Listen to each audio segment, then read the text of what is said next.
So after the release of the 35th Anniversary Direct, it's pretty safe to assume that the Wii U is finally dead. That's right, Super Mario 3D World is actually announced for the Nintendo Switch, and now there's literally no reason to play the Wii U. Or is there? In today's video, we'll be going over the history of the Wii U, the small ups, the majority of downs, the relevance of the console today, and answer the question of what happened to the Wii U. Let's go! So let's begin by talking about the first ever Wii U trailer.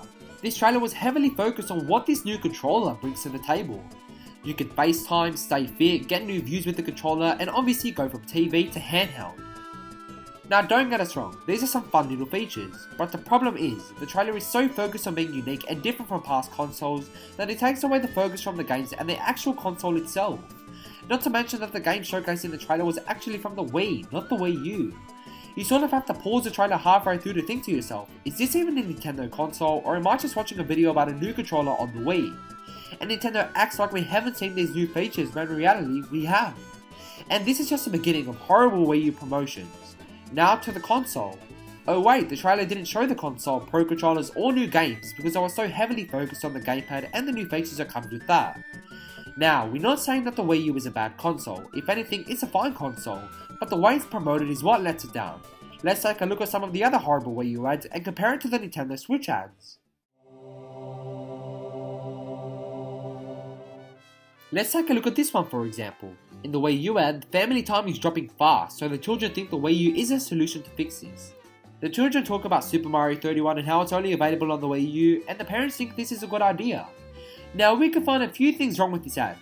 First of all, this ad is cringy, and everyone knows how the YouTube community and the Nintendo community reacts to cringe videos. Second, we don't know if it's just us, but video games bring more families away from each other than together, and it's so weird seeing the family actually agree with the kids. For the record, the dad acted like a weird and cringy person throughout the entire ad. Lastly, they should have at least promoted more than one game. What if someone doesn't like Super Mario 3D World? Why not just promote Mario Kart 8 as well, as it's more fun and competitive in multiplayer? Now let's compare that ad to the Nintendo Switch ad. The Nintendo Switch ad gets straight to the point, promotes more than just one game, there are no cringy actions throughout it, shows the advantages of the Nintendo Switch console itself, and showcases the different controls available. As an added bonus, there's a song in the background which really helps set the tone for the ad. As you can see, they are both two totally different ads, and you can see why one has more sales than the other.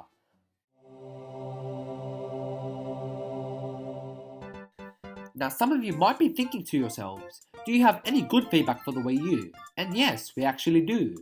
All ads aside, this console was decent. Not the best, but did showcase some amazing games including Super Mario 3D World, Super Mario Maker, Breath of the Wild, Mario Kart 8, and New Super Mario Bros. U. This console is also great for multiplayer cooperative games, which is why the majority of the Wii U ads are focused around families. To be completely honest, the Wii U was the one console we grew up playing the most, so we have to give it credit for that. You know, the Wii U was probably our favourite console back in the day. But that all changed on October 21st, 2016.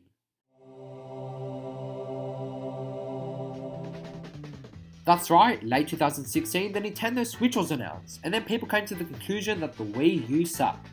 And that was partially due to the great ads. Nintendo wasn't intimidated by the hatred towards the Wii U, they learned from it, and the Nintendo Switch exceeded in every aspect that the Wii U didn't. It only takes 40 seconds in the first ever Nintendo Switch trailer to get to the point. This is the Nintendo Switch and you can play anytime, anywhere. Nintendo shows this Nintendo Switch in a variety of different settings to help get this point across, unlike the Wii U where the trailer is limited to the one room.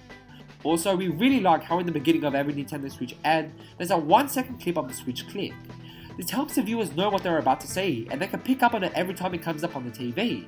It's called smart marketing.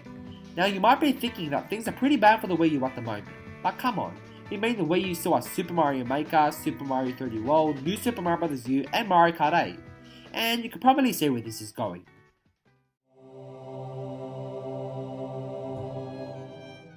Now you can argue that when the Nintendo Switch was announced, the Wii U was still relevant, and you're right, but it didn't take long after the Nintendo Switch was released for the Wii U to slowly lose its purpose. You had Mario Kart 8 on the Wii U, and now there is Mario Kart 8 Deluxe on the Nintendo Switch. You had New Super Mario Bros. U on the Wii U, and now there is New Super Mario Bros. U Deluxe on the Nintendo Switch. You had Super Mario Maker on the Wii U, and now there is Super Mario Maker 2 on the Nintendo Switch. Even if it wasn't for the Wii U games being ported to the Nintendo Switch, think about the unique games. For example, Super Mario Odyssey. This isn't a port of any game on the Wii U, but is simply one of the best games on the Nintendo Switch, if not any Nintendo platform. Now before you say that the Wii U is completely dead, well think not. The price of the Wii U is still heaps cheaper than the Nintendo Switch, and then along comes the Nintendo Switch Lite. The Nintendo Switch Lite is basically the exact same as the Nintendo Switch, except entirely dedicated to handheld play, and it's cheaper.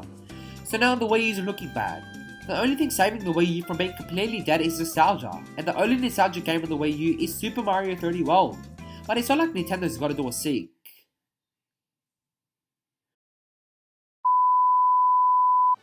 So yeah, the Nintendo Switch is officially dead. So if anyone was originally thinking, I wonder what happened to the Wii U, now you know. With all that being said, thank you for watching this video. If you enjoyed it, please leave a like, and if you feel especially sorry for the Wii U, click the subscribe button as well. Without further ado, have a great day, stay safe, and we will see you in the next video.